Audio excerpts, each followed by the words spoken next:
Your love is kind.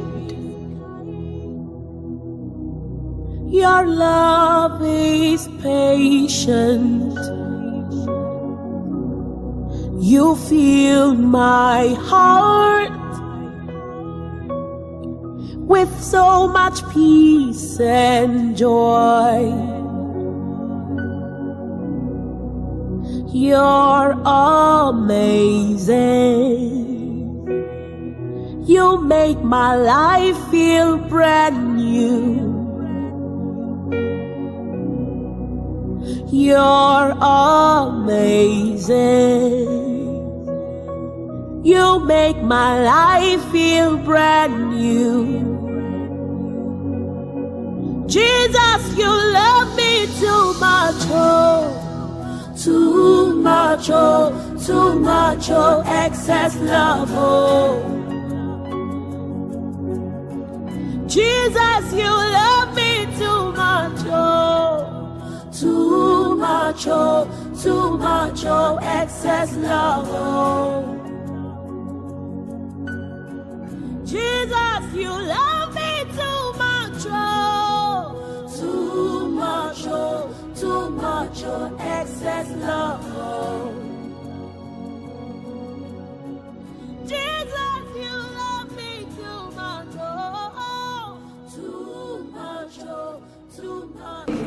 So it is a pleasure to have all of you here, all of this great convocation today, which is actually the graduation ceremony of the fourth cohort of the Sea Life organization, Christian Life organization.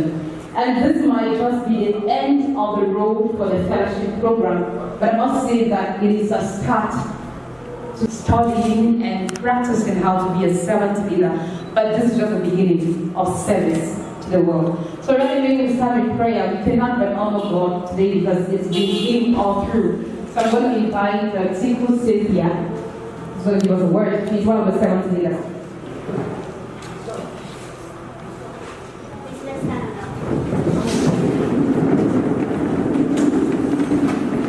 In the name of Jesus, we want to thank you for this wonderful occasion that you've brought us together again as servant leaders. You've taken us through these 3 months and you've brought us to the end. Father, as we will be commissioned today, we pray that let this occasion not only be an ending, but let it be a beginning of a new life and a new start in the world, that we shall be servants and also examples to the world. In Jesus' mighty name, amen. Amen. The road is clear, we can start. So there are a number of things we're going to be doing today. No need to tell you the program, but you're going to see it as it unfolds. And the Sea Life organization is led by a group of young people who actually want to make of other young people servant leaders in their community. More and more, we need more people in leadership, people that fear God. People who have the people at heart, leaders that can actually lead people in the right way. Because permit me, quote some scripture, but not necessarily exactly the way it says, but it is written somewhere in the book of Proverbs that when the wicked rule, what happens? The people suffer, right? But if we must not suffer and prosper, then we need more godly leaders in high places. So that is one of the reasons why the Christian Life organization is here, to raise servant leaders, people with godly attitudes, godly character, that can actually bring light into the life of their respective communities. We receive a welcome address from the country director, traffic driver. He is a coach, we all know, and he is an entrepreneur. He's here to talk to us today.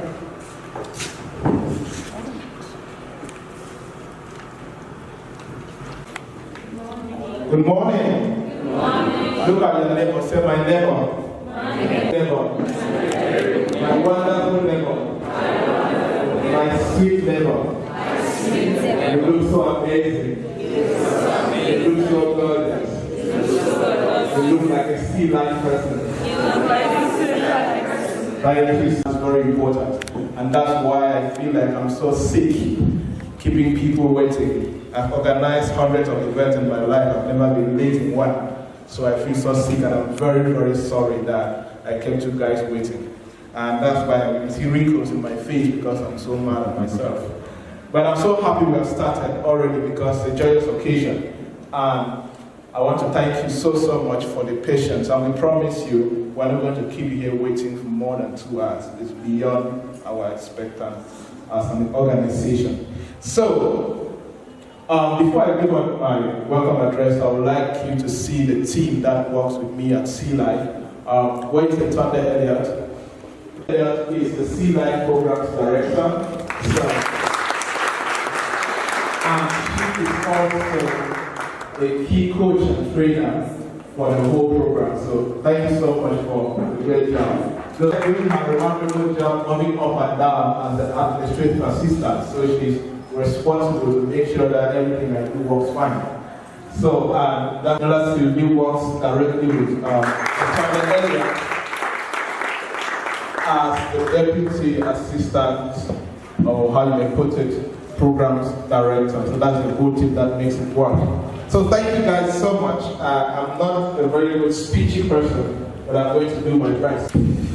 Dear Sea Life Board President in absentia, dear pastors, dear amazing entrepreneurs that have joined us here today, dear community leaders, dear executives and young servant leaders that we are celebrating today, dear family and friends, we want to thank you so much for joining us today. As the country director consultant, it's an honor to have you here with us. You are highly welcome to this remarkable event in the life of Sea Life as an organization. To briefly tell you more, Sea Life is an African-led, non-profit Christian organization that exists to glorify God by equipping and empowering the next generation of African professionals to emerge as servant leaders in character and skill through her top-notch Servant Leadership Fellowship program.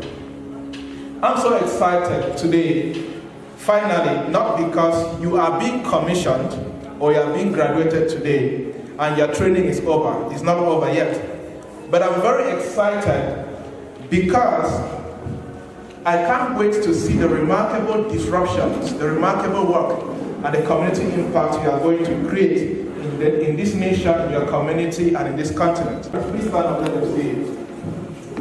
I cannot wait to see Durant, who currently co-founded a clinic with a friend. I cannot wait to see her disrupt the health system in this country through her clinic, which is the co-founder and she's currently serving full-time. I can't wait to see what you are going to do. Thank you.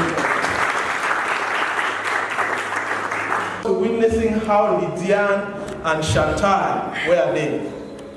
Like co-founders of Show Love Foundation. I can't wait to see how they are going to develop innovative programs to reintegrate street kids back into their society to thrive and create students in this country and in this continent. Excited to see how Arnold Bryan will take his consulting firm. Where's Arnold Bryan? A consulting and leadership firm. I can't wait to see how he is going to provide businesses, institutions, small businesses, skilled employees, and empowering them to take their institutions to the next level. Thank you so much. Where's Sheridan? We cannot wait at Sea Life to see where Sheridan is going to take his passion for marketing and sales, as he is committed to developing marketing and sales solutions to aid Cameroon and African entrepreneurs and businesses to project their products and services to the rest of the world. Where's this man? An amazing young leader going to continue to design innovative social solutions as a community leader to solve social problems in various communities through his organization. Forward to celebrate Angelo. Where's Angelo? Angelo is a thriving author. I can't wait to see how Angelo, as an author, as an entrepreneur, is going to drive change in this community, in this nation, and in this continent. Thank you so much. I am so excited to see the amazing work that this young lady is going to do. Where's Annabelle? Annabelle is so remarkable and she has an amazing task in the work she's currently doing. I can't wait to see how she's going to break the norm in the field of industrial relations, bioethics, and women empowerment through our organization. We celebrate you for that amazing work. I can't wait to see Perpetua. We can't wait to see how Perpetua is going to take her dreams of becoming one of the finest women motivational speakers, giving hope to stranded and broken women across Africa and taking them to the next level where they're going to live their best lifestyle and cause impact in the community. We celebrate it. West Virginia. I am anxiously looking forward to the amazing work that Virginia will be doing in the area of holistic healthcare through her passion and skill as a well-trained nurse with their heart to serve this nation and be an amazing ambassador for healthy lifestyle. Thank you so much. Where is Sammy and Pavel? Sammy and Pavel are well-trained logisticians and transport experts. And we can't wait to see how you will combine your skills as very close friends, knowledge and passion in the area of transport, logistics, technology to improve the logistics and transport sector in this country, which is currently in shambles, and say they're going to cause economic impact in the Central African region as entrepreneurs. We celebrate you for that. Where's Cynthia? We at Sea Life are anxiously looking forward to see how Cynthia is going to continue her quest to raise magnificent ladies in the communities through her initiative, which she tagged Magnificent Ladies. Ladies who will break barriers of self-esteem, become their best version, and make their rightful places in the corporate world, businesses, politics, for the glory of God. We can't wait to see what they're going to see. West Patrick. The other person I've seen who is a teacher and run an amazing body salon. We can't wait to see how Patrick will continue to bring change in the basic education center in this country.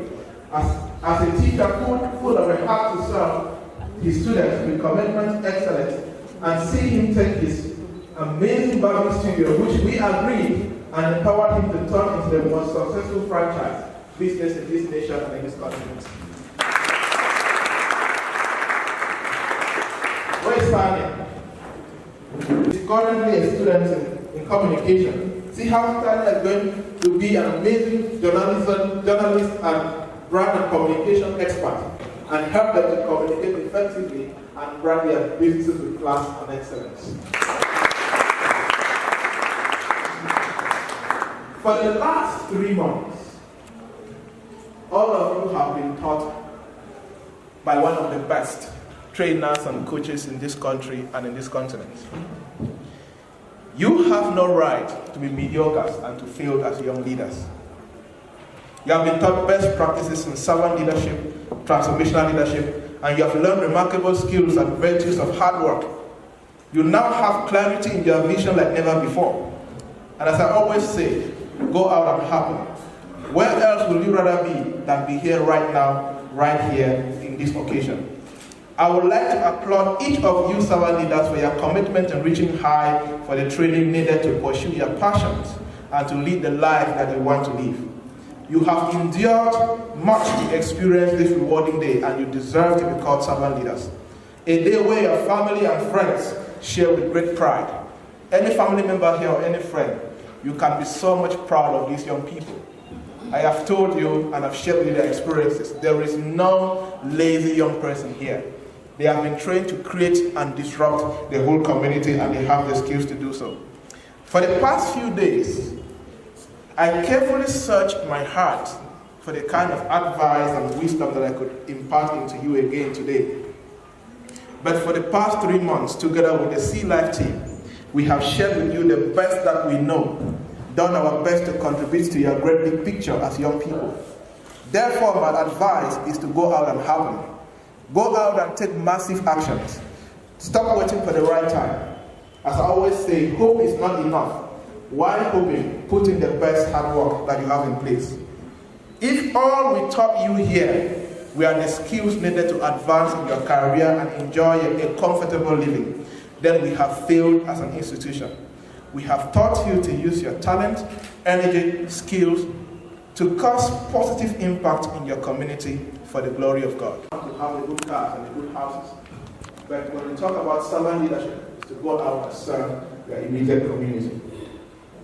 Remember to stay in touch with us.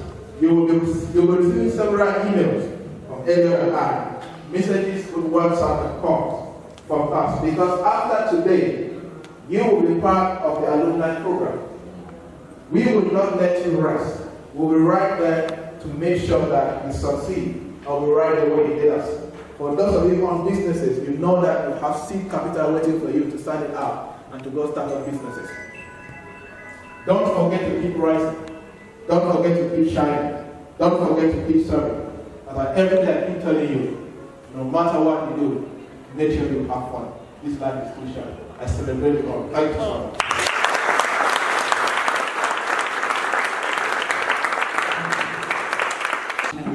That was a loaded speech, I must say. There are a lot of things that one could retain from that. And looking at the different servant leaders that have been groomed from this organization, I can say that they all have a niche already. So you are not here for someone to tell you that this is what you have to do, or this is what you go and do after this. You already carved a niche for yourself. And this is very applaudable of you. And I must say that the Sea Life organization has done a great work, because he kept talking about you need to disrupt systems. We have a need for more and more disruptive entrepreneurs and leaders in our country. The systems we have in place, I must say, if you permit me, are poor and are bad. So we need disruptive entrepreneurs, disruptive leaders that can get into the system. If you can break the system, create a system that will disrupt the other existing system. So I must celebrate all of you here. You did a great job for going through this training for 3 months. You know, it might be short, but it was intense, I must say, and you can attest to that. So immediately we get another speech from the representative of Anno Bryan. Is representative of Anno Bryan, is he here?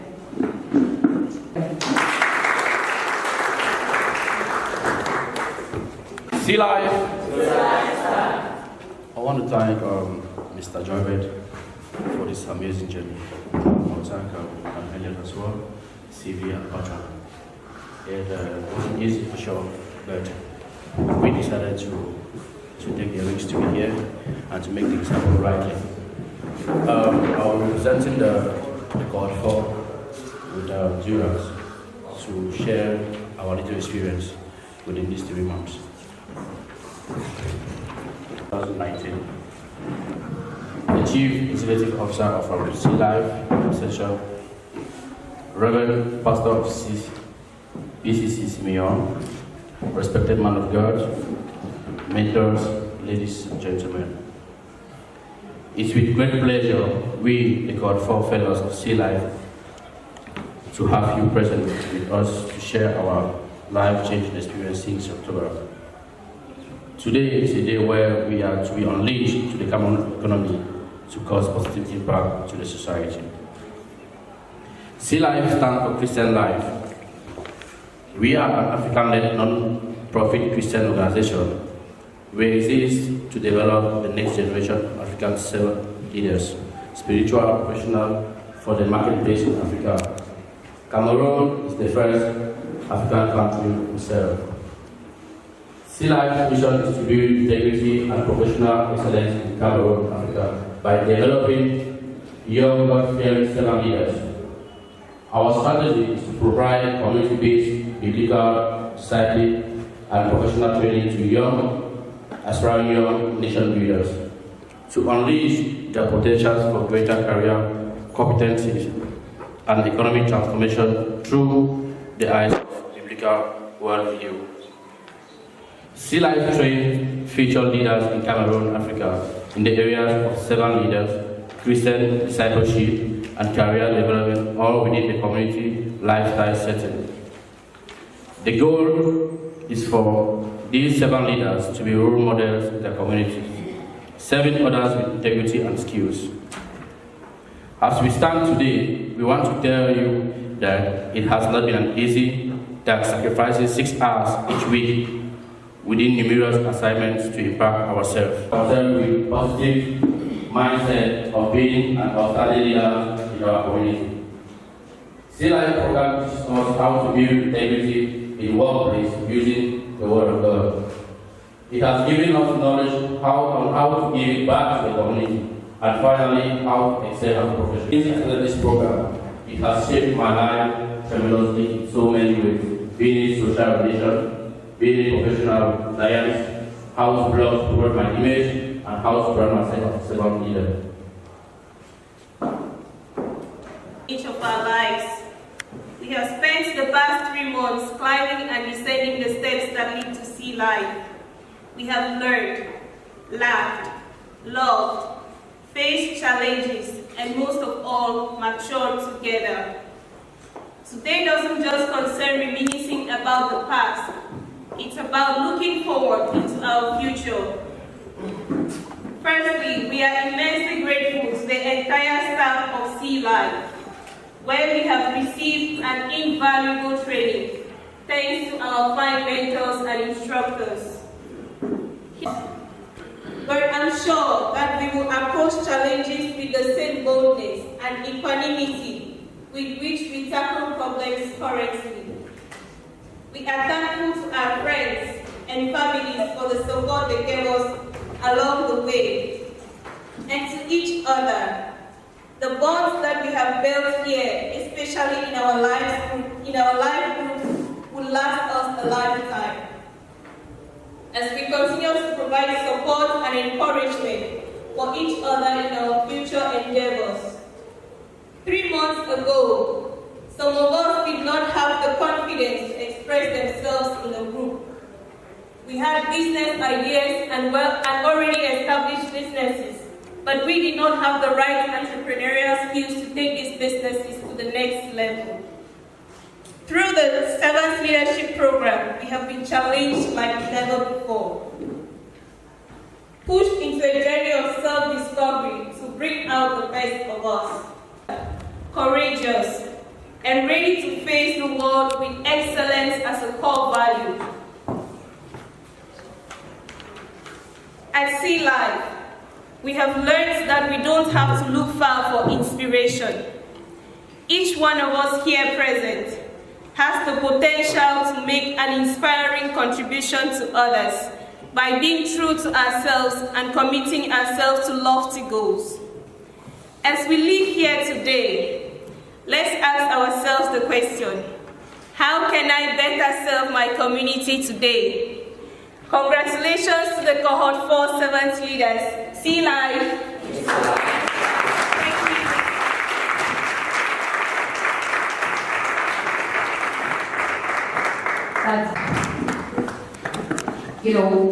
Before you serve, before you lead, rather, you must then put yourself down there and serve. Jesus said, he who wants to lead should serve, right?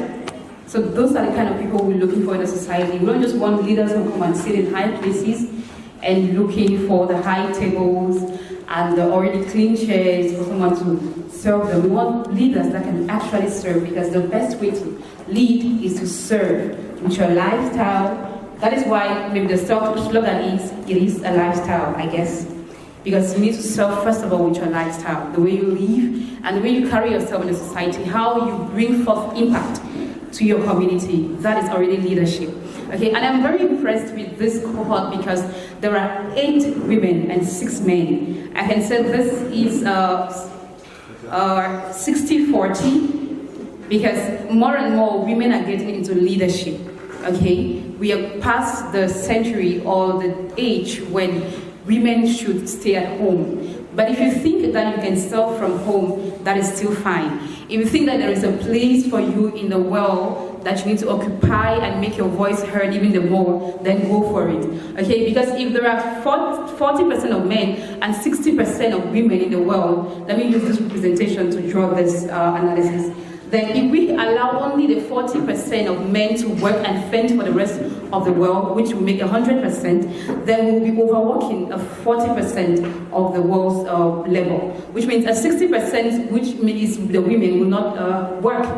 And there will not be efficiency of labor, the productivity will be very low. So more and more there is need for women to rise up to leadership and take positions, not necessarily being bossy or wanting to override the man or your husband. There is a way you can still serve and lead and still be a woman without actually, hampering on your femininity Okay, so right away we are going to take some testimonies from some C-Life 7 leaders, fellows, Winko Perpetua and Winko Perpetua and Lefon Samuel during the 3 months. Good morning, ladies and gentlemen. Good morning. C-Life. C-Life.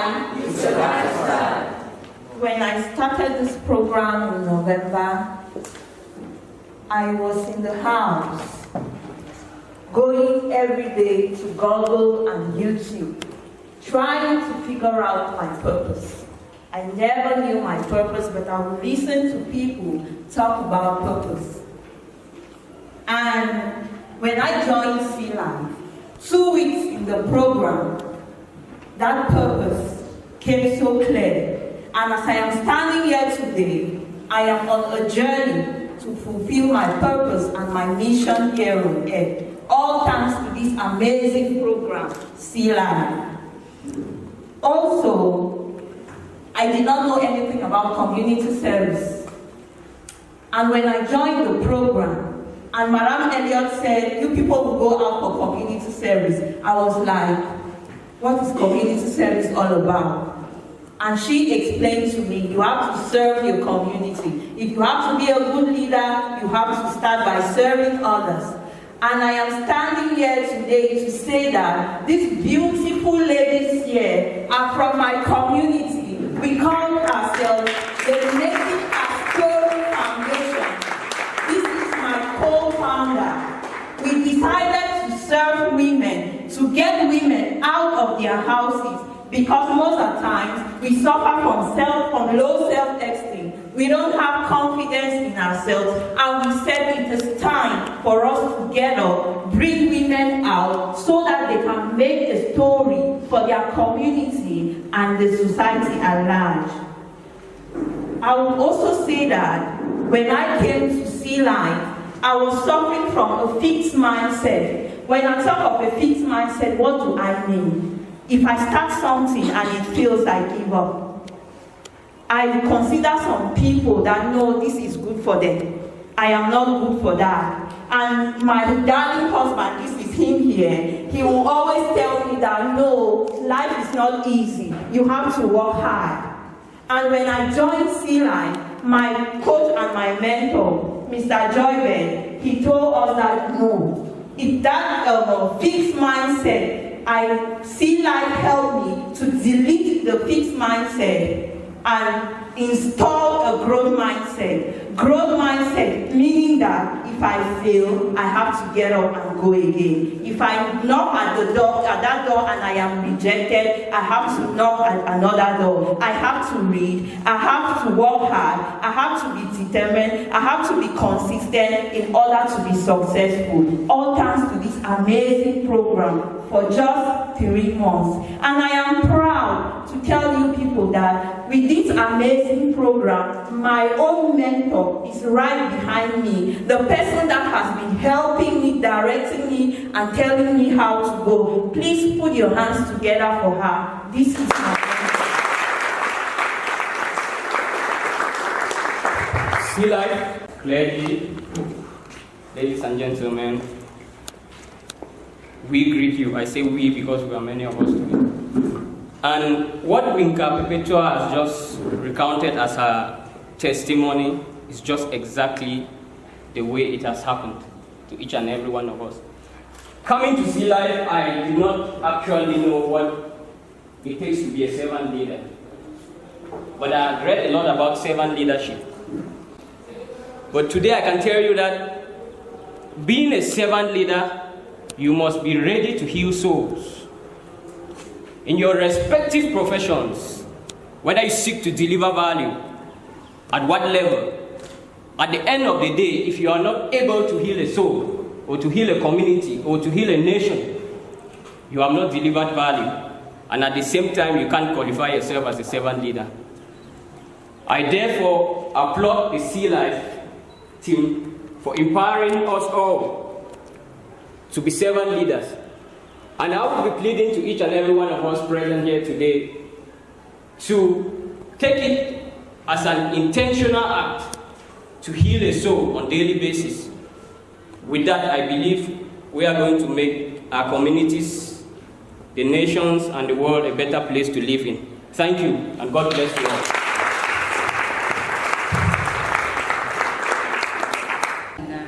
Samuel, those are really heart-touching testimonies. You know, the most difficult part of your journey to greatness is a process. Like I always tell people, if you must be significant, you must go through the process.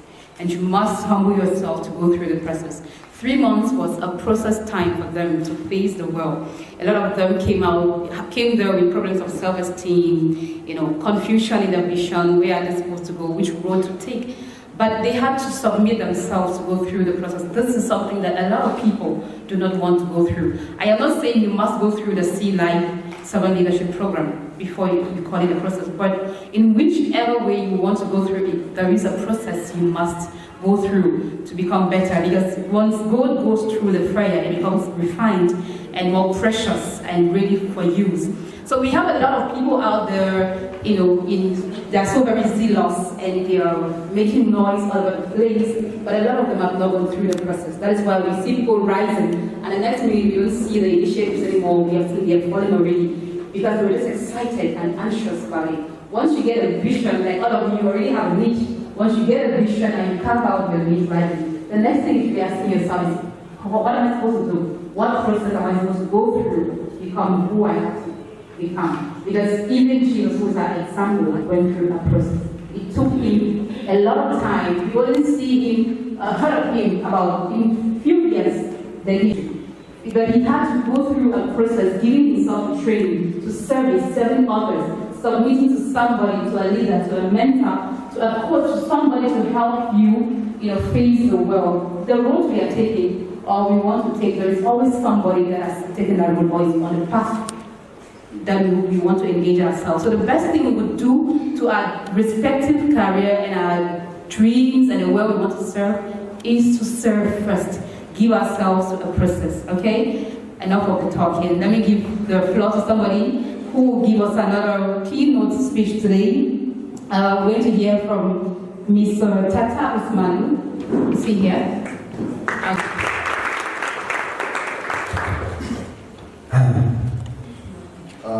Greetings to you all.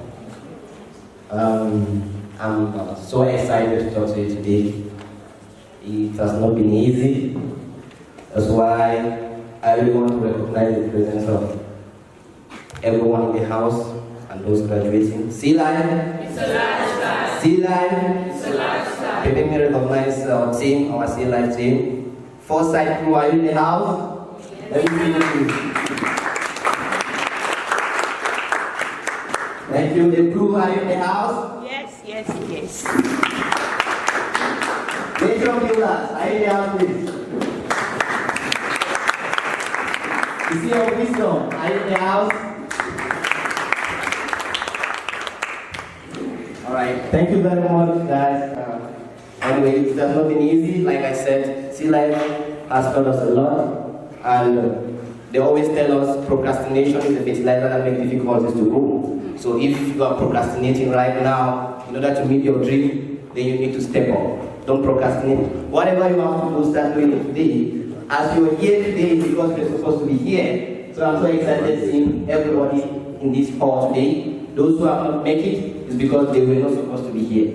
So thank you all for coming. And I'm so excited to read the biography of our keynote speaker. I'm also privileged to read a biography like this. And our keynote speaker, Mr. Mickey Gilbert, is the founder and CEO of Vocational Center for International Development Africa, a consultant with 10 years of professional experience in project management, organizational and international and institutional development, proposal development, mentoring, and evaluation, strategic planning, right-based approach for development and training workshop facilitation is not all. He has experience working with the African Development Bank Project, JP Deroden, German International Corporation, CDC, the Plantation International Corporation, Cameroon. He is currently a member of expert group meeting on global land tool network facilitated by the UN Habitat and the World Bank on land governance and the post-2015 development agenda consultative process. That is not all. Mr. Miki joined the government of Cameroon to drive across innovations in the field of vocational education, the training within the framework of international development.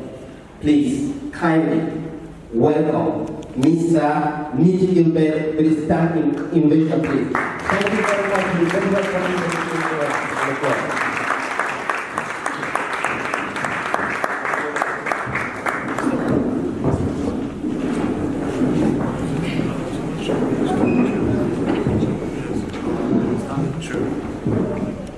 Hello. Good morning once more. Just turn to your neighbor and say, neighbor, you look good. Neighbor, you look good.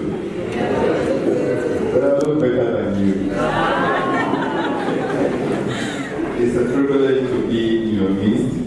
It's really an honor. Probably before I get into the keynote speech, I really want to appreciate the effort of my dear friend and brother. We have a lot of things in common, Jackie Jarvet. I remember during my wedding, he was my best man. And he stands to actually give testimony to a lot of things we're doing. And right here with me is another brother, child, friend, and entrepreneur. We met when he just came back from Nigeria, from his program. And all along we've been pulling together. I'm going to tell you something about him as we get into the keynote speech.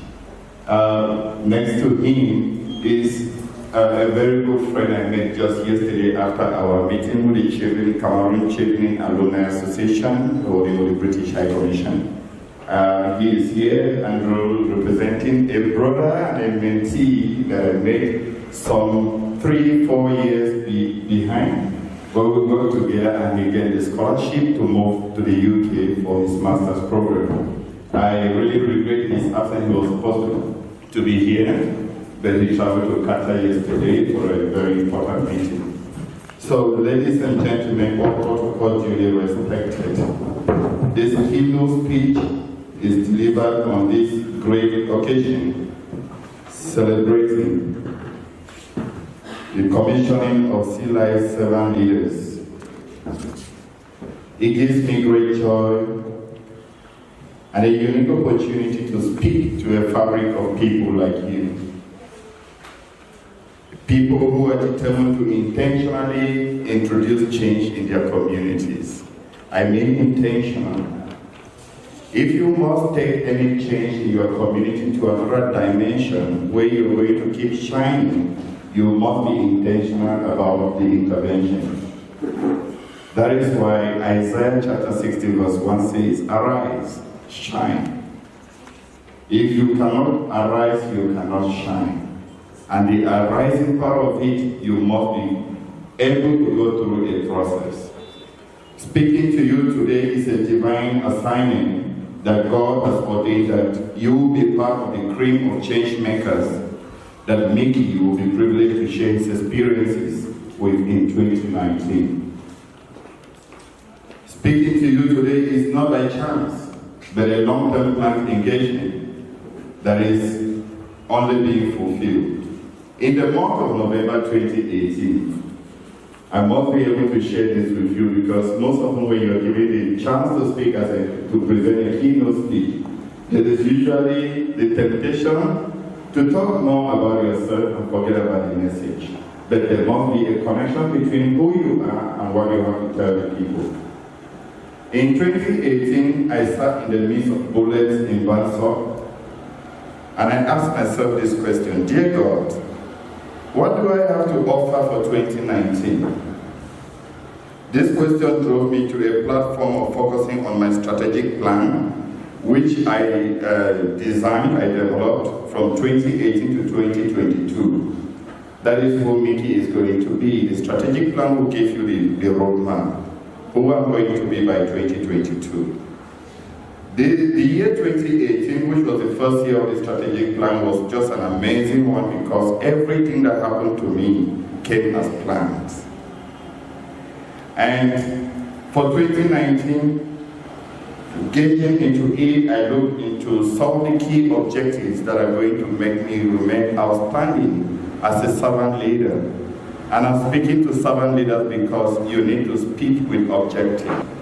Coach and mentor over 6,000 people, averaging 500 a month. And I count it a privilege to already speaking to those who can be counted among the 500 per month. I thought you people would be glad if I was saying now, the next thing I'm so passionate about, you heard the different servant leaders that we are commissioning. They are telling you exactly what they are moving out to the field to do. And that is how servant leaders are. You don't get into the field before you determine what you've got to do in the field. You determine what to do before you get to the field. The next is to build a higher level capacity that will power innovative and creative research. And finally, to take leadership in championing technical and vocational education and training through the Vocational Center for International Development. Writing all of these things about myself, about my goal for 2019, I would love to pause here to say nothing happens to purpose-driven people by chance. Nothing indeed happens to people who are purpose-driven by chance.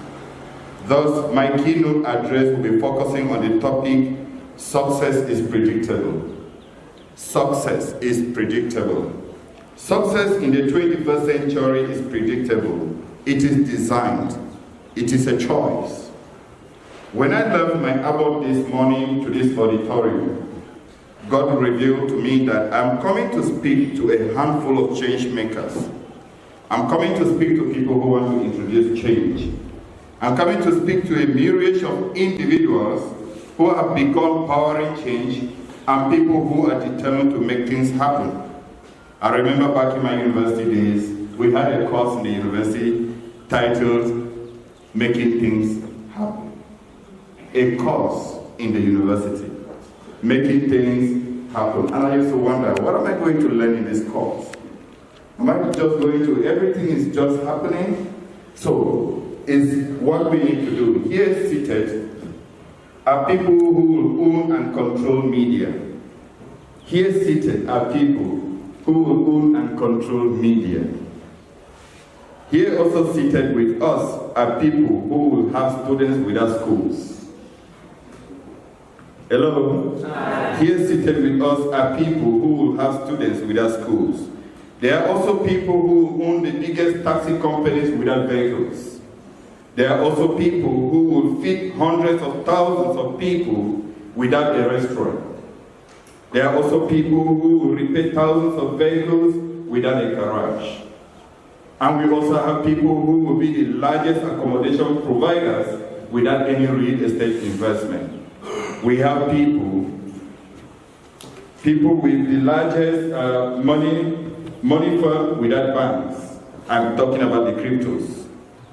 The most important thing is not to get excited by what I'm trying to say. It's not to get excited by the above invocation statements.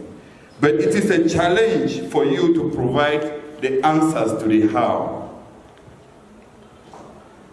I just made mention to a couple of options, and I want to really confess to you, I'm not talking from theory. In Ghana, I stumbled on a very good friend.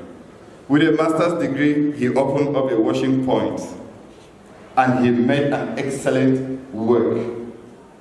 He queued up, and cars were lining up every minute, and he was determined to make the difference he wants in the community.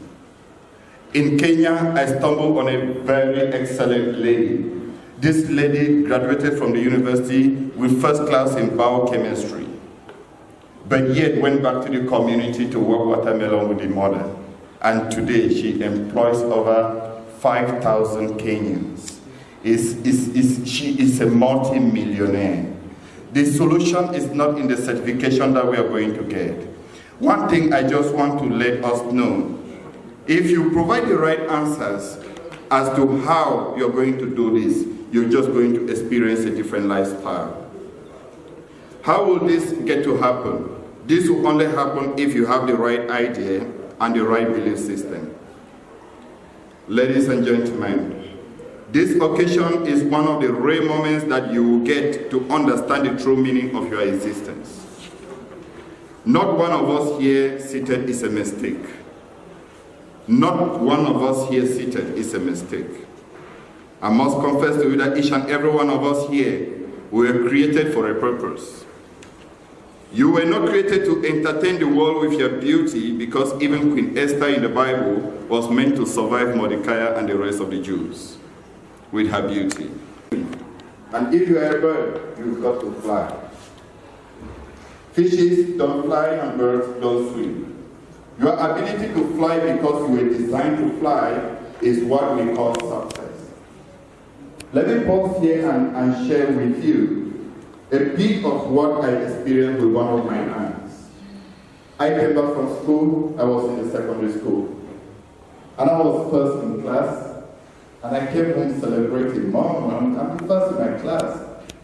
Next question, Nikki, what is the average? I said 14 average. So you stupid boy. You just be smarter than your peers, not that you're intelligent. From that day, I learned that you can't determine your success based on who is by you. The success you have to determine, you have to determine your success based on what God originally intended you to do. If you compare what you have done to what you were supposed to do, that is when you talk about success, not when ABC is better than you. After pondering over this irrefutable truth about success being designed and being predictable, I determined to ask us these questions. These are questions you should take home. These questions, spend the rest of your time asking yourself. And the first question on the list is, why were you created? Why am I created? Or why was I created? Why were you born in Cameroon? Why were you born a woman? Why were you born a man? Why were you not born in the 70s, in the 80s, and in the 90s? Or better still, why were you not born in the 40s? Ladies and gentlemen, I am convinced that seated here are people who have begun, or who are ready to begin providing answers to these questions. One thing I love about the examinations of any sort is that questions are the same, the questions are the same for everyone, but no two answer scripts will ever be the same. Not even from the very identical twins, not even from the very intelligent two students in class. They will always have different answer scripts. Each script is unique, and thus our individual successes are unique. We all have the same why questions, but our responses must differ. Fellow change makers, successful people are motivated and powered by 5 basic questions. These are the questions that control the world. These are the questions that create the industries that we want. These are the questions that create the fashion world in which we live in. These are the questions that develop the entertainment world. These are the questions that cause you to wake up every morning. These are the questions that produce corrupt leaders. These are the questions that cause destruction in the world. What are these questions? Question number 1, who am I? Take time. The question may look very simple. I think the time I answered this question, who am I, was the time my life changed. The time I answered the question, who am I provided an answer, an honest answer to this question, I experienced a turnaround. Who are you? You remember in the Bible they asked John the Baptist, are you the one who is coming, the Messiah? John the Baptist knew exactly who he was. He said, I am the one who has come to make the way for the Lord. Who are you? Question number 2, where am I from? If you don't know where you are coming from, you won't understand where you are going to. You must be able to determine progress based on your previous. Why am I here? This is your purpose. I love the sea life servant being commissioned today. They all know where they are going to. Where am I going to? Why am I here? You need to know your purpose. If you don't know, you deserve to die. If you don't know your purpose, you deserve to die. Why am I saying this? You need to die and give space for new products to be injected in the market by the manufacturer. Ladies and gentlemen, nothing worse can happen to you than living without knowing why you are living. If you are living without knowing why you are living, then you ought to give space. In life is not death, it is life without a purpose. I want to be sincere with you. I used to be afraid of attending birthday celebrations. You may just be attending the birthday of somebody who has come to replace you. Be very careful. You need to understand who you are, why you are in this world. The next question I will be addressing will be, what can I do? Many people have sat into interview panels, beginning from when I worked with Plan International and now working with the U.S. Department for Agriculture program.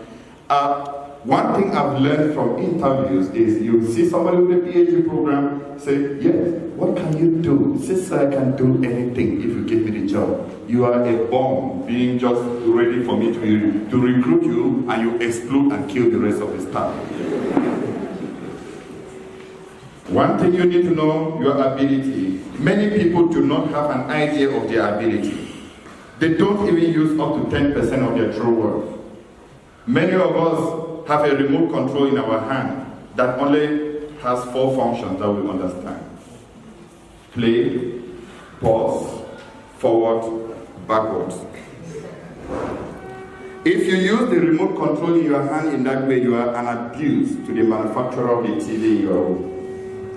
Because the real manufacturer of the TV has an intended purpose that you, the end user, you need to understand how to use it. And that is the same way God created you in a very special way and gave a remote control and a manual. You need to make use of it. The last question I have to be talking to you is, where am I going to? You need to know your destination. Hello? Hi. It's very interesting. Sometime in 2012, when I got the invitation for the UK Embassy to travel for the master's program, I got all this set of questions I could use to prepare for the visa interview. I called and consulted those who had already traveled before me. What kind of questions do they ask you? And with all the preparations, I went to the embassy. They just looked at me and said, Mickey, you look good.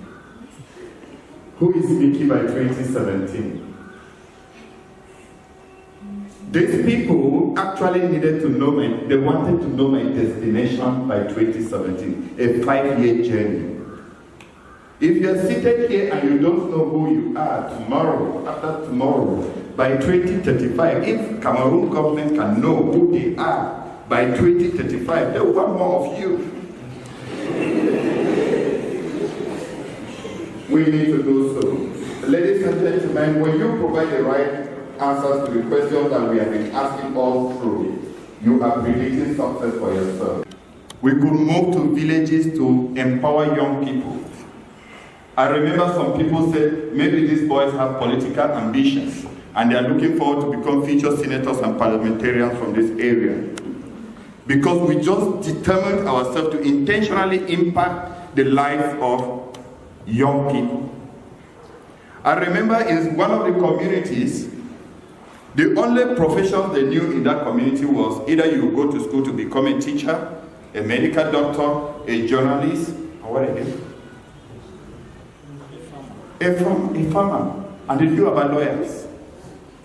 But we were determined to let people know that you need not to be trapped because these are not the only professions. These are even professions that are going out of existence. They are soon going to be extinct. Because if you are a teacher today, know that in the next 20, 25 years you won't have a job because people will be studying in front of their computers. It's been an exciting journey. I remember in my university days,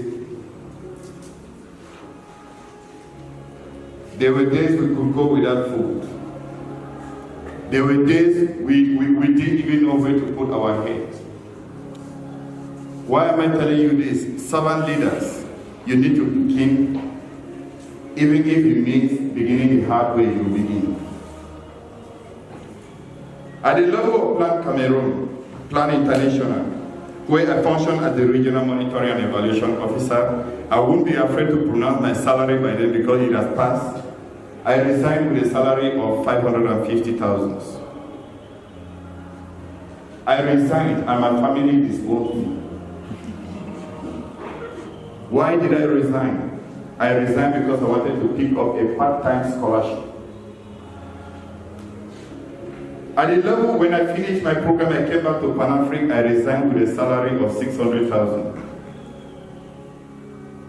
And after resigning, they told me, please, can we increase your salary so that you can stay on? I said, no.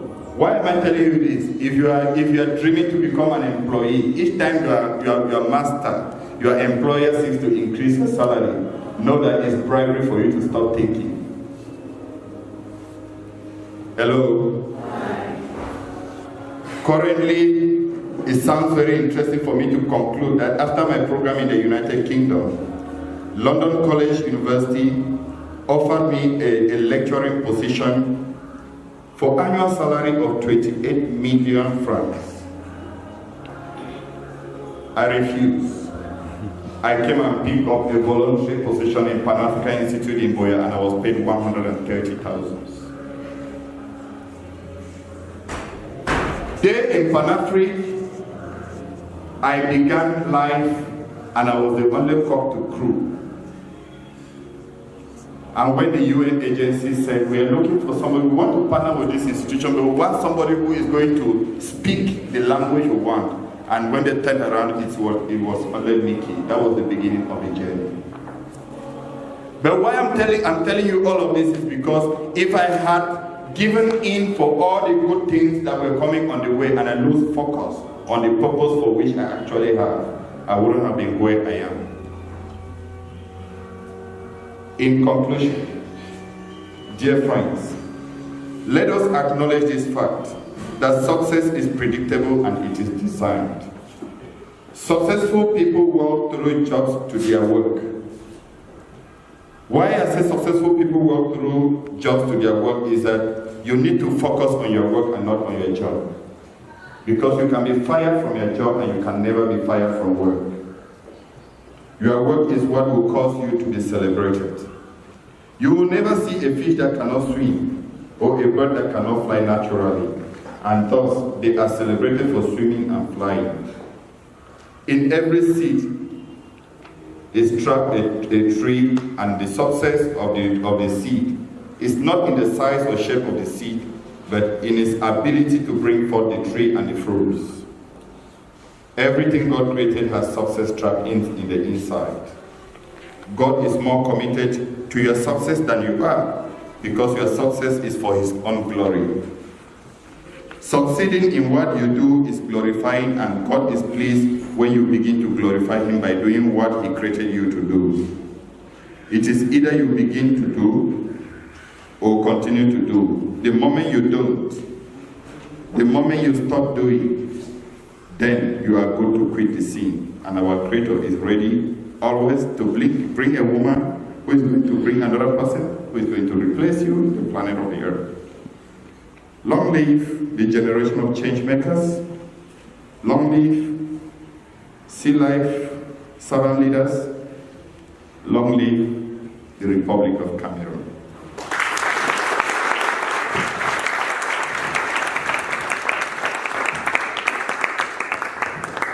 Ngole is Shella. She is not here. She is unavoidably absent, but we're going to get her speech read to us by the country director, Kathleen Trevor.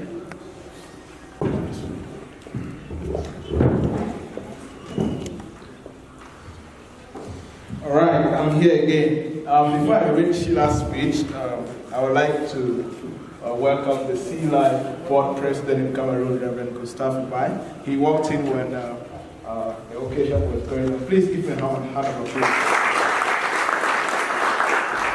This is an amazing backbone with the work we do here in Cameroon. All right, so I'm going to read Sheila's commissioning address. Greetings to our Sea Life board, pastors, community leaders, our young leaders, family, and friends. My name is Sheila Ngole, and I am the founder and chief servant of Sea Life. I am so happy to be offering this brief address to our young leaders who are being commissioned today into their community to live a lifestyle that honors God, one of service, integrity, and professional excellence. Psalm 24 verse 8 says, "Test and see that the Lord is good. Blessed is the one who takes refuge in him." We can testify that our God is good because of you. Today, family, because it is a day where we get to publicly celebrate God's goodness and kindness over your life. Your obedience to God's prompting, your hard work and perseverance during these 3 months of intense training is what allows you to be here today. For the last 3 months, your mind has been challenged, and as many of you like to say, your mind and heart has been renewed, giving you a fresh insight, clear vision, a renewed faith, and a great hope for your future. Ultimately, you have been experiencing God's goodness in a new way. The reason why you have been experiencing God's goodness in a new way is because you have received your mind with truth. You have tested and approved that God's will for your life is a good one. Your renewed mind has helped you realize that your culture, your background, and even your inadequacies do not define you, but God is the one that defines you. He says, "With me, you will make it. With me, you will overcome this world." He says, "Be strong and courageous, and do not be afraid, because I, your God, am with you wherever you go." So what are you being commissioned to do? You are being commissioned to live a lifestyle of service, integrity, professional excellence, all for the glory of God. First, living a life of service means that as a servant leader, you are always called to serve those you lead. So seeking to understand those you lead will always be very important. As a servant leader, you are expected to find solutions to problems. You have to strive to be one who is first to come up with a solution and not one who is only quick to complain. As a servant leader, you are being commissioned to be cordial, kind soul in a culture where phrases like, "How can I help you today?" or "Thank you for all you do" are sometimes foreign to the experience of many. I read recently from a blog that said, "It does not matter how educated, talented, rich, or cool you believe you are. How you treat people ultimately tells it all. As the common saying goes, no one cares what you know until they know that you care." Wherever you go as servant leaders. Secondly, you are being commissioned to live a life of integrity. I truly believe that integrity is by far the most important attribute of a good leader. Speak the truth and live out the truth. Truth is not relative but absolute because it is informed by biblical principles. Integrity is something that is not built overnight. It is a journey made possible only through the help of God and through the Spirit. Be one of your most important goals in life. Lastly, today you are being commissioned to live a life of professional excellence. As servant leaders, we hope to see you live out a life that strives to be your best in everything you do. Colossians chapter 3 verse 23 says, "Whatever you do, work at it with all your heart, as working for the Lord, not for human masters." As an entrepreneur, your goal is to provide the best service or products to your customers, add value to their lives, and bring them joy. As an employee, we expect you to add value to your company by solving problems in an inclusive and creative way. We look forward to see you following your Father in heaven's footsteps of creating beauty, order, and creativity in whatever you do and wherever you go. Remembering that love, passion, and compassion are the vehicles that carry the former. The other thing that will make these three traits of service, integrity, and professional excellence things that can transform this nation, Africa, and the world at large, is if you remember always that your motivation to live this kind of life comes from your desire to please God and for Him to be your helper. In summary, you are commissioned today to glorify God, to worship Him with your life. If you live a life of service, integrity, and professional excellence, you will be glorifying God. If you continue to live this kind of life, you will be able to say, like David said, test and see that the Lord is good. So for yourself, the way His mercy shower down on all who trust in Him. Amen. Thank you so much. Tell you the things you will not see them. So what will save you are the counsel that you have gotten some years back that will guide you into your journey of becoming who you are. And so we have some community members here. We're going to get a testimony from a community member. Sidonie Vesrili. I don't know if I pronounced it correctly. Please come. So she's going to share her story, her experience. Good afternoon, everyone. I'm Vesrili. I will come on behalf of making her story. Look at the business people, I admire them. I'm a business person right now. Being a business person doesn't mean that I was not educated. I'm educated. And since I joined making her story, it has really touched my life. When I joined making her story, I was like, let me just sit there and see what comes out of it. When I went there, they were talking about women standing on their feet. And I was touched. You see a woman who is married, she's like, no, I cannot do anything. I don't have a job. I've written so many compos and I'm not making it. But when I went there, I was like touched. I said, but what is it? What am I really doing? Must I sit and then wait for the government to employ me? No, that is not my dream. I've always wanted to be a businesswoman. I've always wanted to help other women. And I've always wanted to let my children learn from me. And then I started a business. I started online. This is what I did. Nobody knew about it. Even my husband did not know about it. I had no single franc, but I didn't ask from anybody. Not because I could not ask, but because I wanted to make it on my own. I started I went online. I met a lady. I asked her how much she's selling. She told me the price. I told her if I want to collect the dress to sell, how much is she going to give me? She told me the dress was 12,000. I said, well, how much can you give me if I'm to take to sell? She told me that she's going to give me for 9,000. I said, and look at 3,000. This is 3,000 that can really help me. I then took it. I took one dress and I sold for 12,000. And I was like, this is what I could do. I told her to send me samples. She sent me so many samples. And within a week, I could sell for 200 and something thousand. And then I was like,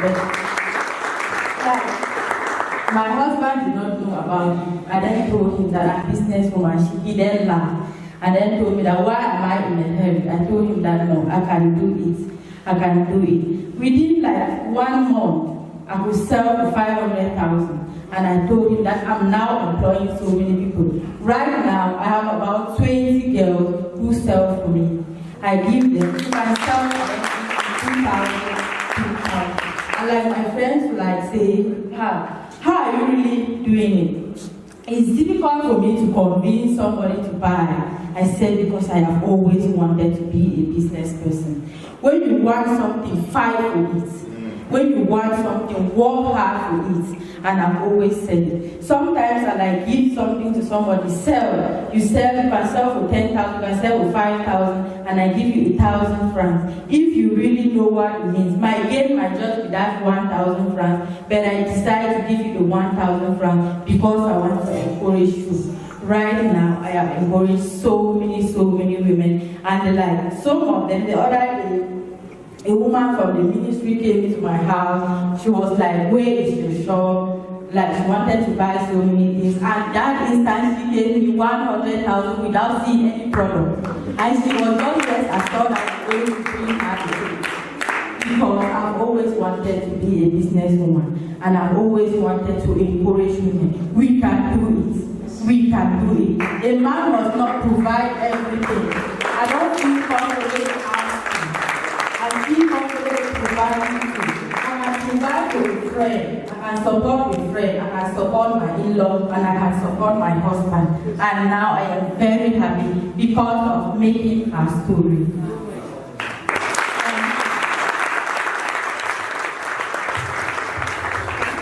So much desire. I look like she did not really learn time for she wanted to be a businesswoman.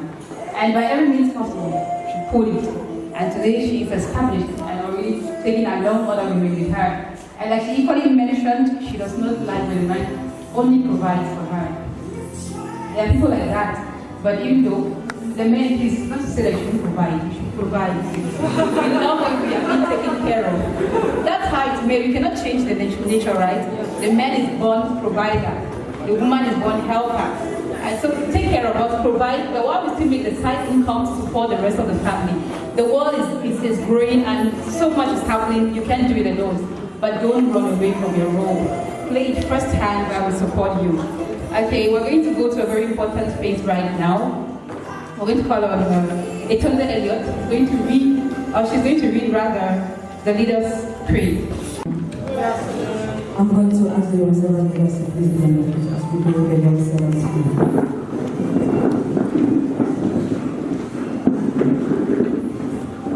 I'm going to explain as well where you have to repeat after me, okay? God is saying to leaders, promise me, give me your word. Take care of my friends you can be as taking care of my treasures. Love them, nurture them, and develop them, challenge them. They are all that really matters to me with this world. And right now will be a good time for you to say, I will. So you repeat after me. I promise to take care of God's treasures. I promise to take care of God's treasures. Grow in leadership so that I can become the greatest. Grow in leadership so that I can become the greatest. I can be taking care of God's people. I can be taking care of God's people. Love them. Develop them and challenge them. Develop them and challenge them. God be my helper. God be my helper. Thank you. We're going to take on leadership pledge. So we just pray. It's going to do that. So they already have it, right? Yes. They already have a copy. Okay.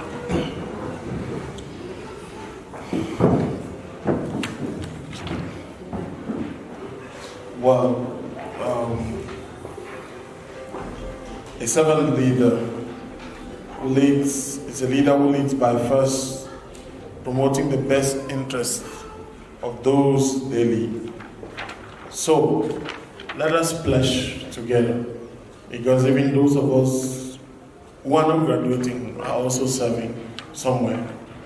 May we renew even our own pledge if we were of the older batch, so that we can remind ourselves of who we are. I pledge to daily spend time in reading and meditating on God's word, so that I may grow as a committed follower of Jesus Christ. So that I may grow as a committed follower of Jesus Christ. I pledge to be quick to obey God's word, and I seek to live out God's character in my world. I pledge to be quick to obey God's word, and I seek to live out God's character in my world. So that I may adequately lead myself well. I pledge to continuously grow in my understanding of self, so that I may adequately lead myself well. I pledge to subdue my pride and humbly serve my colleagues, business partners, customers, and contractors.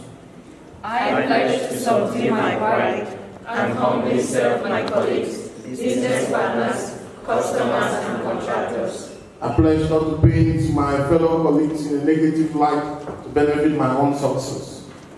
I pledge not to paint my fellow colleagues in a negative light to benefit my own success. I pledge to be sensitive to the needs of my community and to provide solutions to community problems. I pledge to be sensitive to the needs of my community and to provide solutions to community. Welcoming an environment of transparency where others can ask questions of accountability about what we say or do. Therefore, dear servant leaders, repeat, I pledge not to take bribes and give bribes even when handling a career position that bribery is the norm. I pledge not to take bribes and give bribes even when handling a career position that bribery is the norm. I pledge not to award contracts based on bribes but on skills and merits. I pledge not to award contracts based on bribes but on skills and merits. I pledge not to steal from my customers either by providing inferior products and services, mismanaging their funds, or taking their goods without permission to do so. I pledge not to steal from my customers either by providing inferior products and services, mismanaging their funds, or taking their goods without permission to do so. I pledge not to lie about any aspect of my business dealings. I pledge not to lie about any aspect of my business dealings. I pledge to be honest in my dealings with people, including when conducting my professional work. I pledge to be honest in my dealings with people, including when conducting my professional work. I pledge not to inflate project expenses to benefit extra financial gains for myself. I pledge not to inflate project expenses to benefit extra financial gains for myself. Professional excellence is defined as an attitude of doing the best job possible and seeking to always get better in doing one's work. Therefore, servant leaders, pledge with me. I pledge to solicit feedback about my work so that I can continuously improve in services and processes I provide. Interest of the customer or end user in mind. I pledge to solicit feedback about my work so that I can continuously improve in services and processes I provide, always keeping the best interest of the customer or end user in mind. I pledge to accept corrections in good faith, learn and improve. I pledge to accept corrections in good faith, learn and improve.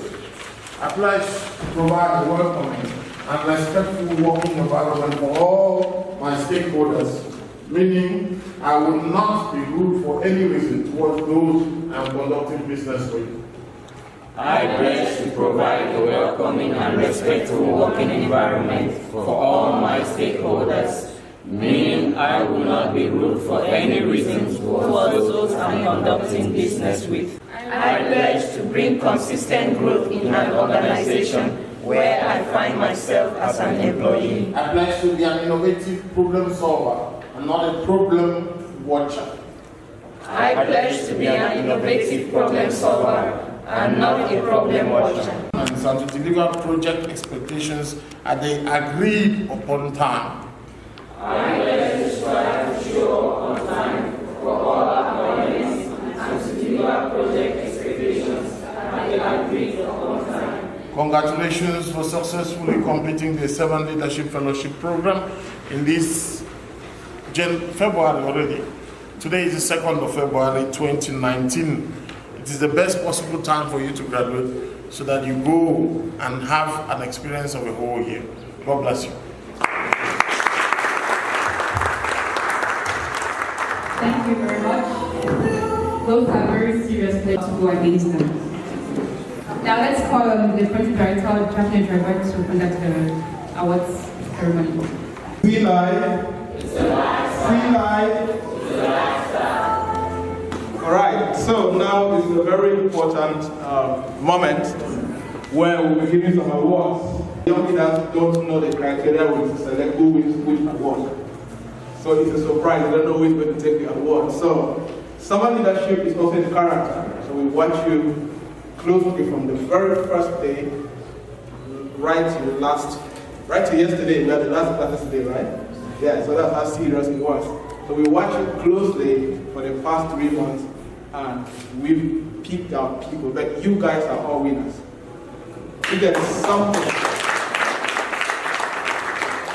I've trained several thousands of youth with several fellowships, but this group is amazing. It's amazing. Let me just give you some synopsis. It is one of the few groups whereby I think 100% know what they are supposed to do. I read what they're supposed to do, right?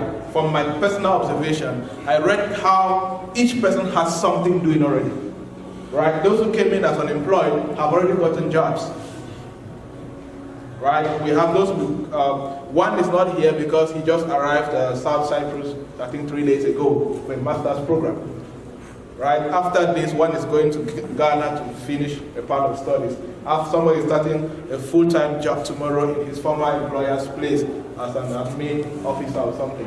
So it's an amazing group, amazing innovators, and we are so proud of who you have become just after 3 months. So now let's celebrate the outstanding ones. Those who, it's not easy, you calm down. Hey Brian is shaking his leg like that. Calm down, calm down. All right, so we're going to call on Reverend Bar. Please, where is her? I tell you that she is. So we have the position of the best overall young leader. That means a young leader that we observe that has been outstanding in key areas all around and has improved in diverse areas.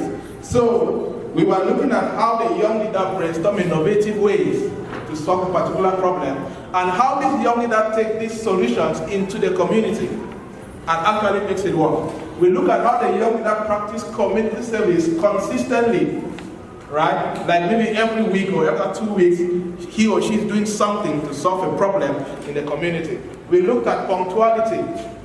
We looked at class participation. And we looked at life application. Life application means when you learn something on Monday, how do you apply it on Tuesday in your house, in your community, or in your organization? And we'll be calling on, get the awards ready, Reverend Brian to come down here and give that award to the best overall young leader. The young leader is standing ovation. Are you ready? Yes. So, cohort 4, servant leadership overall best young leader goes to Kemai, Annabelle, and Ben.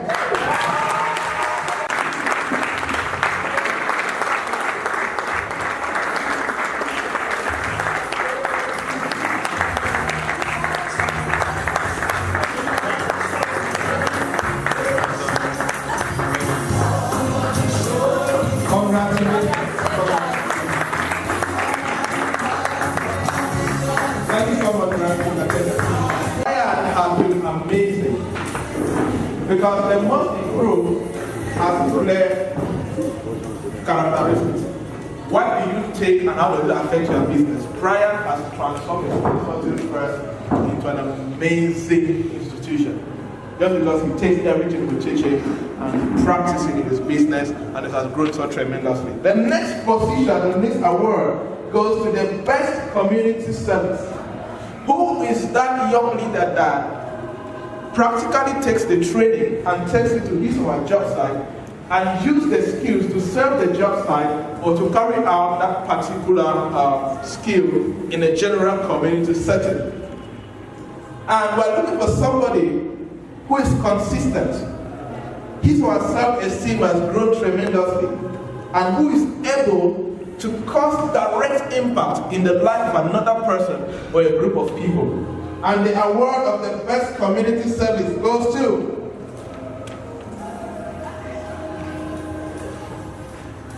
my assistant is telling me something.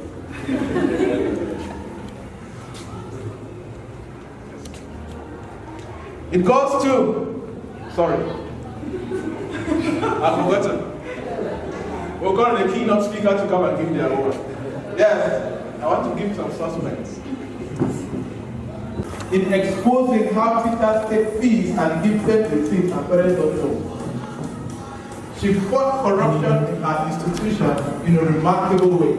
And together with her co-founder, they have consistently, they have the longest community service in this cohort. They meet the women twice a week, and I've gone there once or so to see what they do, and it's been amazing. So congratulations for the best community service.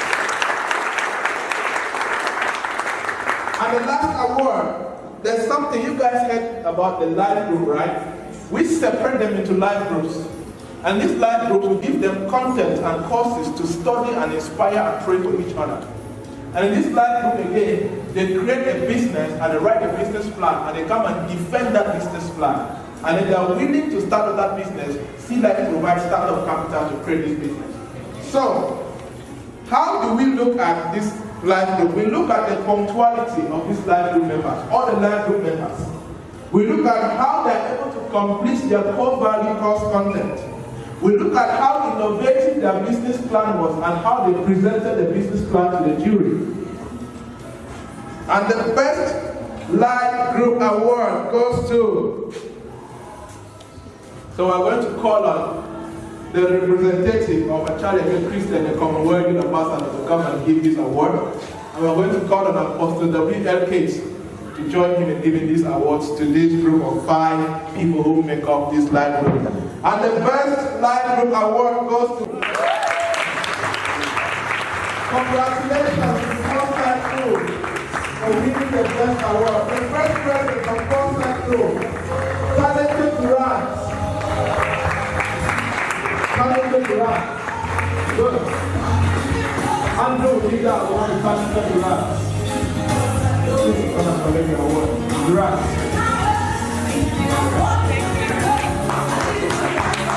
The next time you never, what do you need Virginia?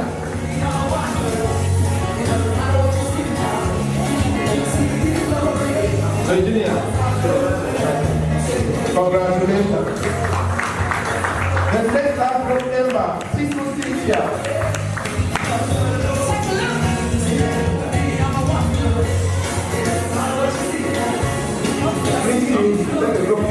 The next award goes to Abdel Daniel.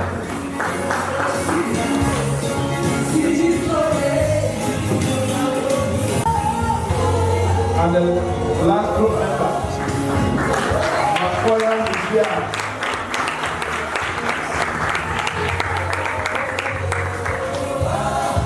Alright, thank you so much.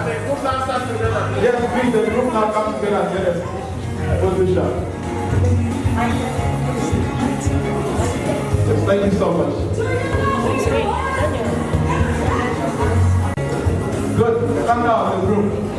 Thank you so much, Andrew.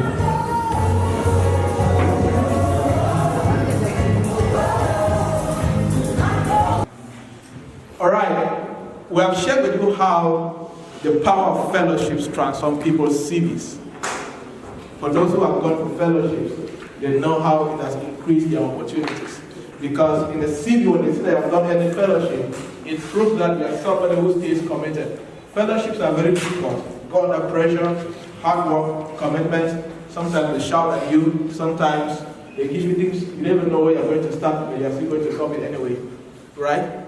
So someone that has gone through any fellowship is respected as a committed, hardworking, innovative, and somebody who brings change anywhere he or she finds his or herself. So right now is the certificate awards ceremony, and we'll be calling on Reverend Ebai again to come and give you keynote speaker, and Jason Dada will join, and Andrew is going to join us. Good. It's not a matter of merit, please. So. Wanted to be sure. All right. The first certificate goes to Anne Brian Petter. Congratulations. Well done again. Is there somebody representing Pavel? All right. Pavel Ayune is the guy who just arrived Cyprus for a master's degree program. So he's representing me. So today is really your name? Yes. Congratulations. The next award goes to Kongo Shakhtar. Congratulations.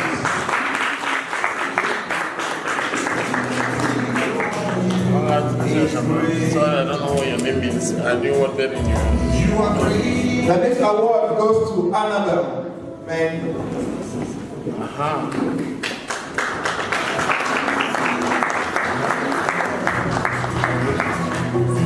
Thank you so much, Ram. The next award goes to Mutu Lydia.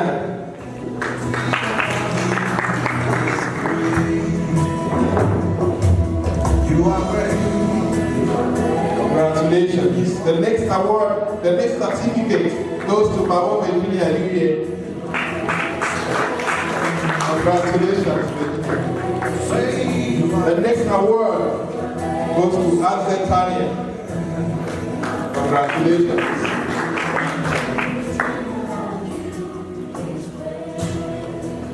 You're taller than me.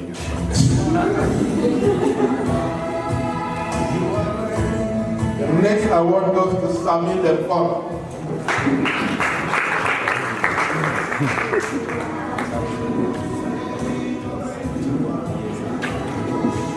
The next certificate goes to Sheridan Hannah. Congratulations. Thank you so much, Mr. Mickey. Call up Mr. Gison Dadlaf too. Congratulations. The next award goes to Tata Stovito.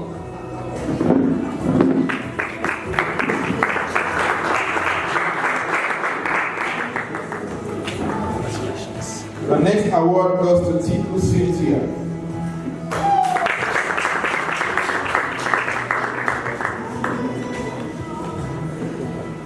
Congratulations. Thank you so much, Mr. Lisa. We're going to call on Mr. Andrew representing Charlotte and Christian. Next certificate goes to Weka Perpetua. Congratulations. The next certificate goes to Mr. Angelo. Congratulations.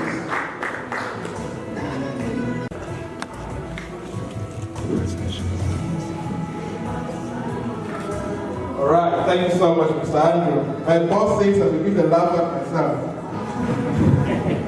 The last certificate goes to Yaounde Patrick.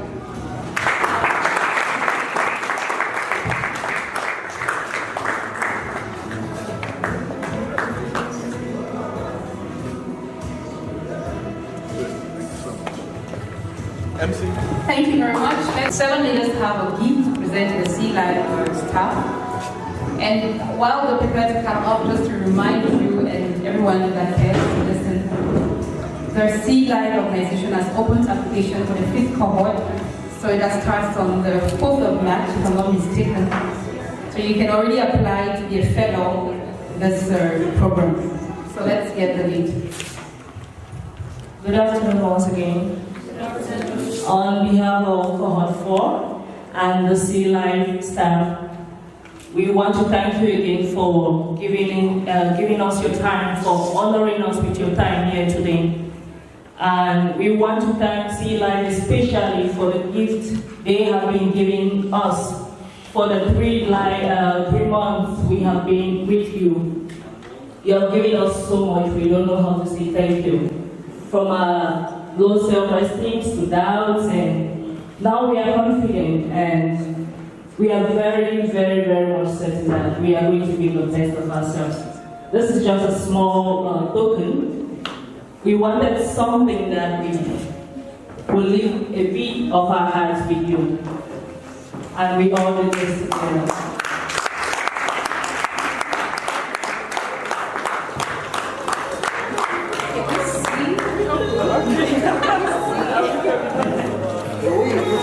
Yeah, you can open. You can open. So we're just going to go.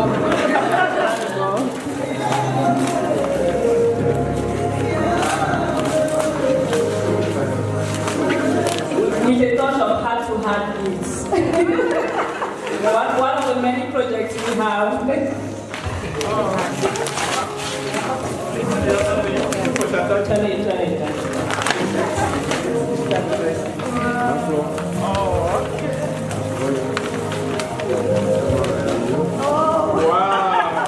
We wanted to be remembered. Oh my.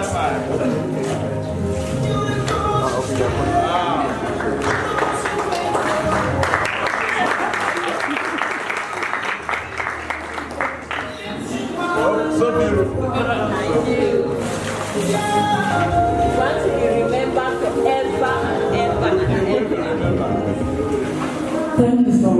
this and the entire Still Life staff is speechless. You guys are giving us a reason to look at the ball every day and remember your name, so we don't have to say it about 4 participants.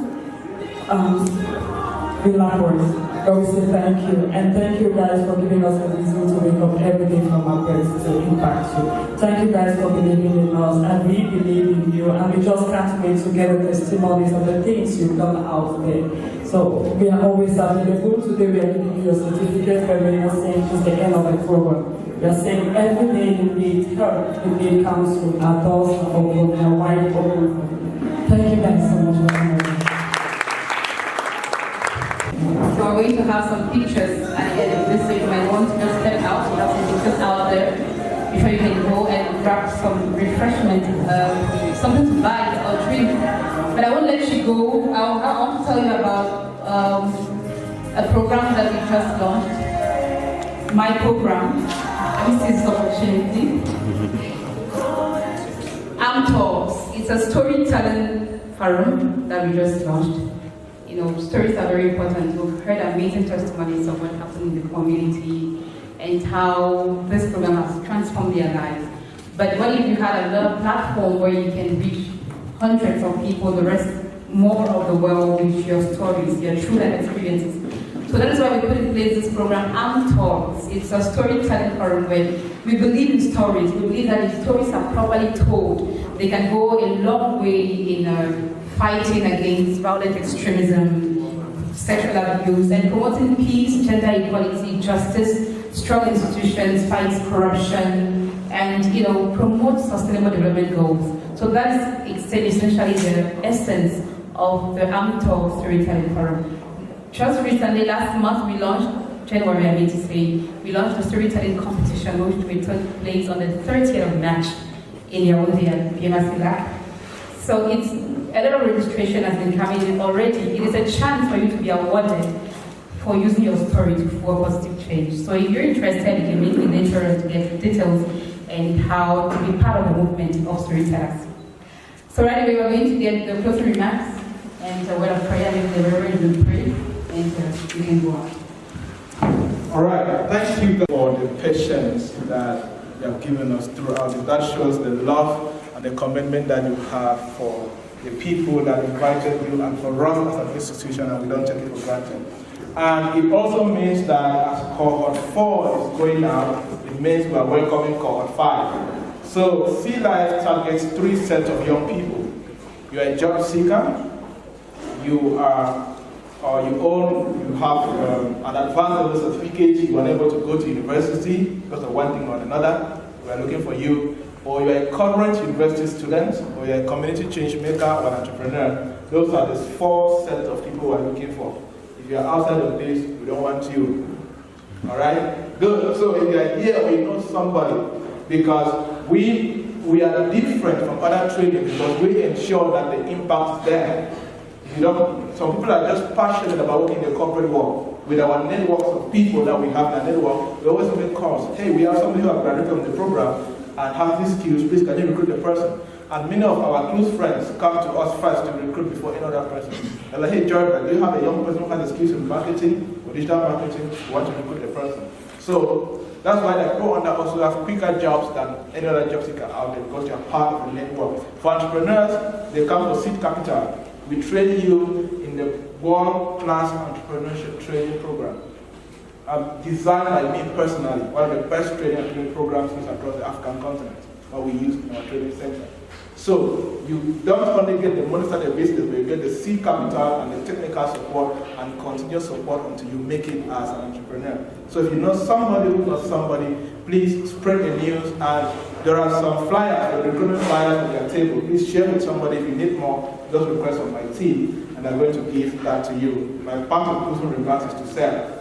Then we have a project planning and management workshop coming up in Yaounde. For those who want to know how to source for funding and write the right projects, please meet me after this, or you meet my colleague and friend. We can give back to give you more experience on how it works. And lastly, the Chevening Scholarship Award, where they give you full scholarship to go study in the United Kingdom. If you have a degree program and you want to apply, he's a Chevening alumni who studied in the UK for 1 year. and he has total experience on how to do that. So that's my closing remarks I'm going to give to the board president to give the closing remarks and then pray for us and pray for the food. And then the young leaders, please follow the arrangement for taking of pictures. All right? While they're setting food, you can take pictures. Thank you so much. On sea life, yes, it is a lifestyle. When this slogan was coined to call it a lifestyle, it is because Cameroonians, we tend to forget all the big grammar. That's why we don't like reading, because grammar bores us. If you want to remember anything about our program, you should remember one thing. It's called You're a Witness. We intend that people who go out into the world witness as example of Jesus Christ. You've heard a lot today about entrepreneurship and doing business. But we also hope that you remember what you learned about how to manage a relationship. The world that we live in, the keynote speaker said it, this is not 1940s. This is not 1980s or 90s or 2000s. This is almost the 2020s that we're walking into.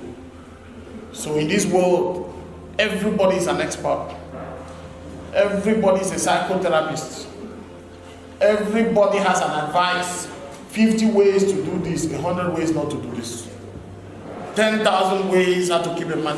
You have to understand that our model, it's always a model that works, which is grounded upon faith in Jesus Christ. If you open your mind to everything and just absorb everything, you're nothing but a computer. At the end of it all, we expect some individuality that also recognizes your faith. This badge is the first one that I'm really excited so much because you are in Yaounde, where I live. My relationship with other badges has always been a little bit long distance. But you are here, which means I can actually stretch my hand and touch your life. So it's good. I would just like to ask, how many of you already work? From this badge, how many already work? I had 14 names. So we have 1, 2, 3 persons who work. How many of you do a business? 1 and 2. That makes it 5, which means we have 9 persons who are applicants or looking for a job. Is Sheridan, she working? Sheridan, it's a man, huh? You're a student? Okay, you should see him. I'm reading from what you wrote about them. And there are a couple of other persons that I asked you to bring to my office for something. But I just wanted to congratulate all of you and tell you that the work we do, I always like to tell people, you have to be careful. I've been to about 14 countries, done countless workshops and stuff. But the one thing that I always remind myself, it's only God knows you and you know yourself. The 2 persons that know you most are God and yourself. Take every knowledge. If I were to take every idea from all these countries that I go to, I would not even know my path. Secondly, this is not the end game. This is the beginning game. Remember, this training is the beginning of a training. The day you stop learning, you stop growing. So you should not think that, oh, I went to Sea Life, I was given tools. These are the beginning tools. The coordinator. I mean, those of you who know a little bit about him can imagine how many workshops he's been to. I know that he learns every day. Every day. So you must keep now building on what you have. And I'm especially interested in those of you who have jobs in the government sphere. Because you should remember that what prompted Sea Life was an act of bad governance, bribery, corruption, embezzlement. When we talked about servant leadership was to put in a new breed of people that we said we can corrupt the system in a positive way. Since the system is already corrupted in a bad way, we put in some good people who go into the system and corrupt that system in a good way. That has always been our dream when we wrote all of this down. And we are hoping that wherever you are, whatever job you have, you should do it. Finally, I have to talk to you about money. It is easy to admire Johnny or admire Gilbert or admire somebody. The one reality that I want to say everywhere I go these days is that Cameroon is not a business hub. Always remember that. Our country depends highly on civil servant work. So therefore, whatever plan you draw, do not draw it as a plan in Nigeria or in Kenya. Draw it with the realities of our people in mind. I am saying this because there are two ways you will succeed. There are so many small initiatives. They start up like the early morning flower, and then they stagnate or they die. And therefore you have few young millionaires that we can testify of their stories. You know, at the American Embassy recently, I was saying to Markova, you train so many Africans, how come you can't train presidents? How come we always have that president? For hundreds of years, you take people to leadership courses in America. How come you don't finance one of those well-trained persons to become a president in a country? Was you always coming only when the country is bad and bringing arms? So you have to know there is a higher agenda in different sphere than the one we live. Which makes it difficult in the fact that here you cannot have funding easily, you cannot have investments easily. Before you start something, keep your job, not just quit it quick. If you're having a job and you're doing a side business or a side project, keep your job. Secondly, don't do it alone. This is the most important. I would rather have it that 14 of you, 2 years from now, take a rendezvous.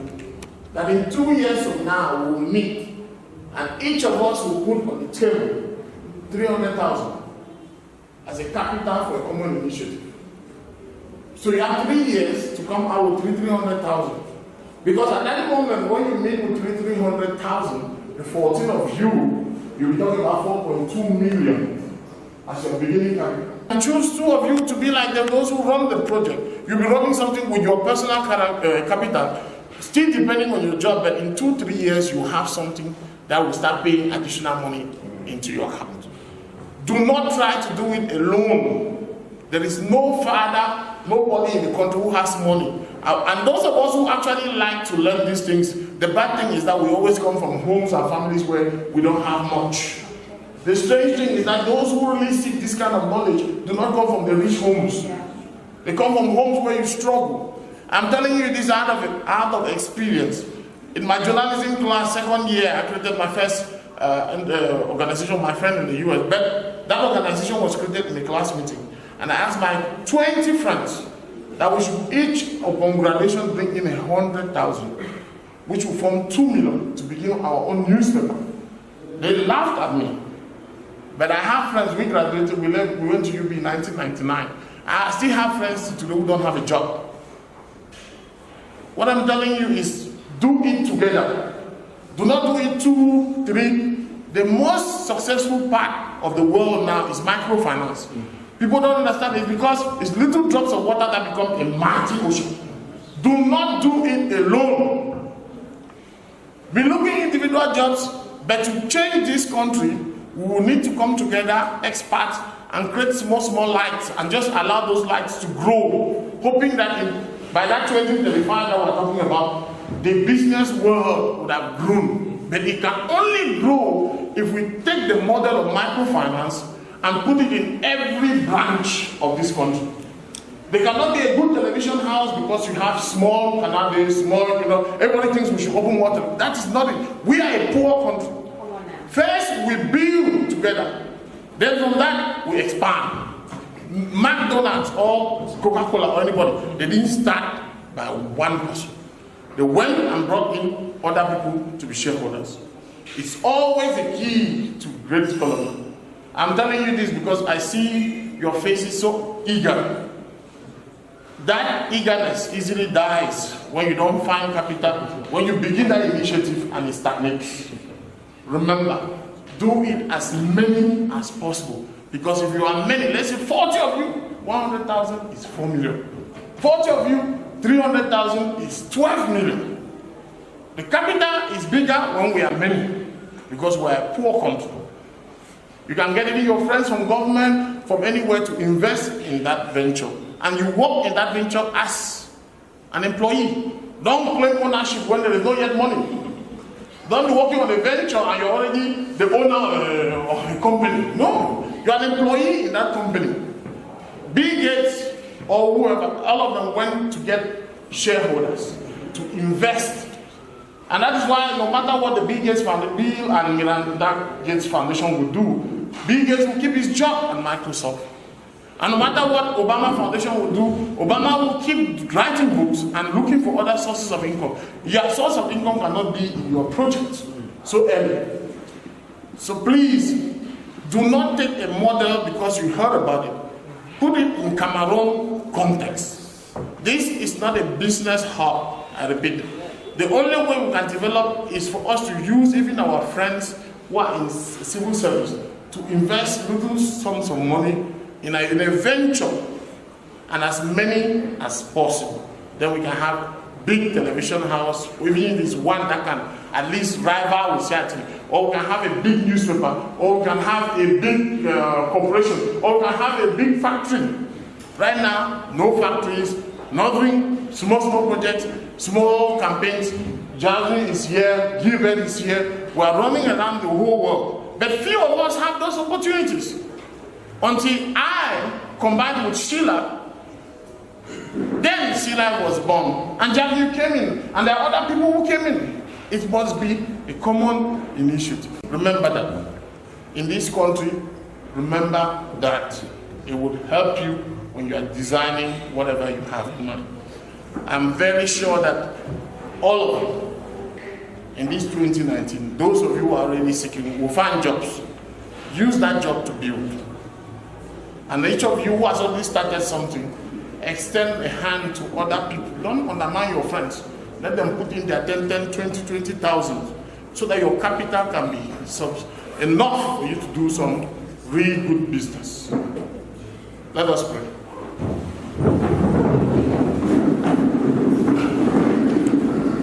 We bless you, Lord, for everything that comes good on earth is your own. We are sending out our new witnesses in the program you designed and inspired us to run. Everything that is your own effort, you have to put your hand. Bless them to be great witnesses of this generation. Remember that.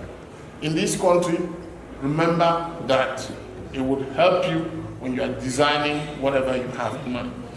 I'm very sure that all of you, in this 2019, those of you who are already seeking will find jobs. Use that job to build.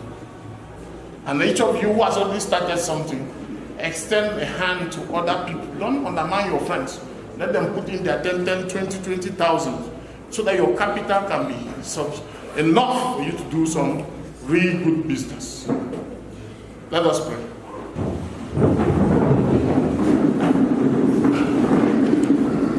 We bless you, Lord, for everything that comes good on earth is your own. We are sending out our new witnesses in the program you designed and inspired us to run. Everything that is your own effort, you have to put your hand. Bless them to be great witnesses of this generation. Bless our fellowship. Give us a heart to be kind and generous to one another. Bless whatever we share here today in form of food or drinks. And grant that the fellowship that we have now will be a source of love, a source of encouragement, a source of perseverance in the face of adversity, and a source of hope, an infallible hope, and faith in Jesus Christ. Be glorified as you live and reign forever as God the Father, Son, and Holy Spirit. Amen. Amen. Peace be with you. Your love is kind.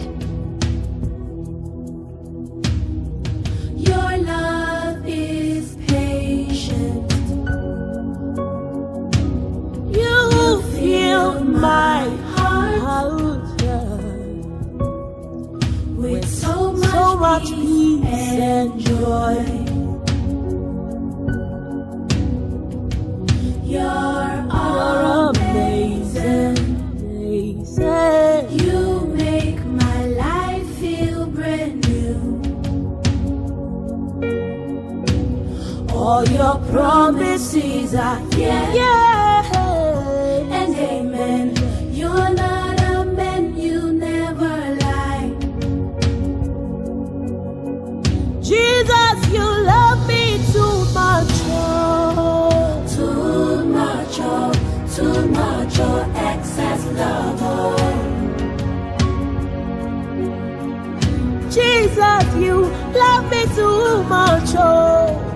Too much, oh, too much, oh, excess love, oh. Jesus, you love me too much, oh. Too much, oh, too much, oh, excess love, oh. Jesus, you love me too much, oh. Too much, oh, too much, oh, excess love, oh. Too much, oh. Too much, oh, too much, oh, excess love, oh.